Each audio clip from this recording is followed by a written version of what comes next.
Light auto बाराइले तो आरो clear है लाइट नहीं यार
বাবারে কাছের সাথে মানুষের লড়াই দেখলেন, বুকের 30 রক্ত দেখছেন, অনেক রক্ত পড়ছে।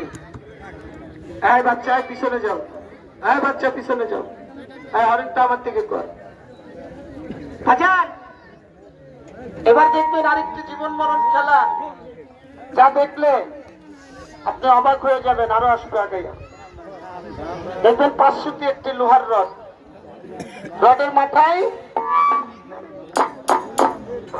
একটি চাকু ঢুকিয়ে দিলাম, হয়ে গেল একটি ফালা ত্রিশূল বলল।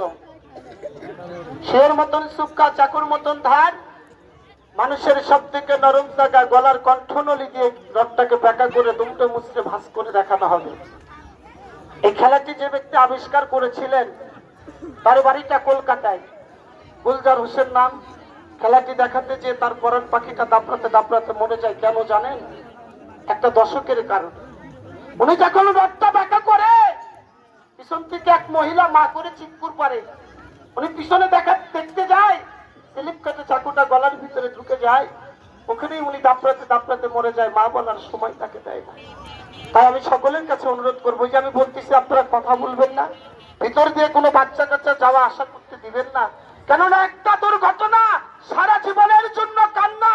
অবাজান, আমি কোনো মায়ের সন্তান, আমারও জন্য কে পথের দিকে চেয়ে আছে, আমারও ছেলে মেয়েরা আমার আশার দিকে চেয়ে আছে যে আমি কামাই করবো, রাত্রেবেলা কিছু না কিছু তাদের রিজিকের জন্য আমি পাঠাবো। তো বাজান, কথা বলবেন না, এবার খেলা দেখবেন। বাজাও।